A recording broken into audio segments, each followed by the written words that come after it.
Selamat datang kembali para peserta Latsar CPNS Golongan 3. Assalamualaikum warahmatullahi wabarakatuh. Terima kasih, saudara masih mengikuti pelatihan Latsar CPNS Golongan 3 BSSN yang berbasis e-learning yang bersifat blended.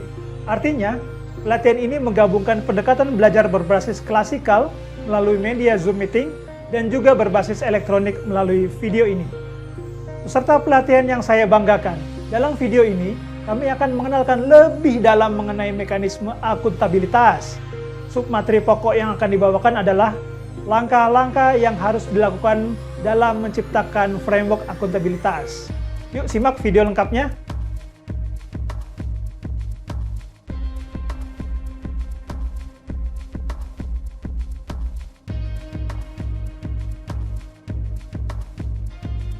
Langkah-langkah yang harus dilakukan dalam menciptakan framework akuntabilitas terdiri dari 5 langkah.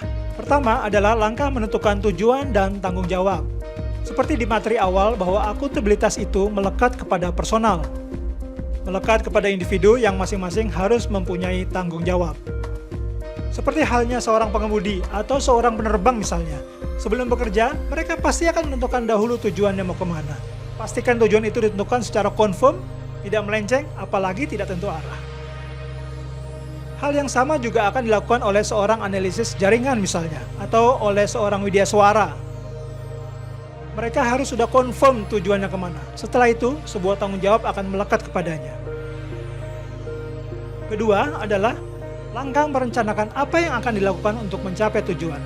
Tercapainya tujuan harus didasari oleh rencana yang akan dilakukan. Semisal, apa rencana seorang widyaswara dalam setahun ini? Dalam sebulan ini, atau bahkan dalam seminggu ini. Juga, apa rencana seorang analis jaringan dalam setahun ini, dalam sebulan ini, atau bahkan dalam sehari ini. Lebih luas lagi, apa rencana seorang kepala biro humas dalam setahun ini, atau dalam minggu ini. Ketiga adalah langkah melakukan implementasi monitoring kemajuan. Rencana itu akan diimplementasikan, baik oleh staf maupun diri sendiri secara personal. Setiap implementasi, baik itu harian, mingguan, bulanan, harus dimonitoring kemajuannya. Semisal, Kepala Biro Humas harus memonitor kemajuan program ABC yang dilakukan oleh stafnya. Demikian juga halnya seorang widyaswara juga harus memonitor kemajuan dirinya. Apabila dia seorang koordinator, maka harus memonitor bawahannya. Keempat adalah langkah memberikan laporan secara lengkap. Kemajuan suatu program harus dibarengi oleh laporan yang lengkap.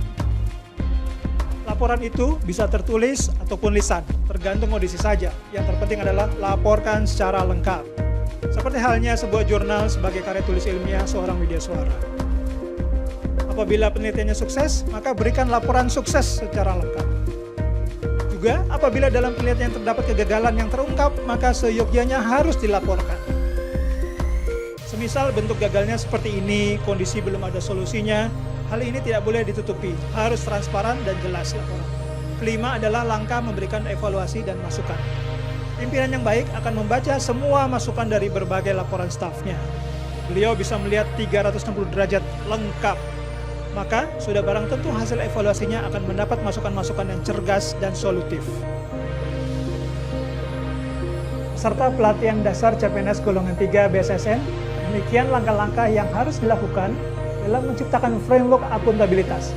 Semoga bermanfaat dan semakin menambah hasanah peserta sekalian. Nah, bab 2 tentang mekanisme akuntabilitas sudah selesai. Alhamdulillah.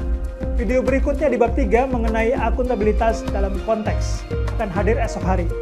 Tentunya pada jam yang sama. Demikian untuk hari ini.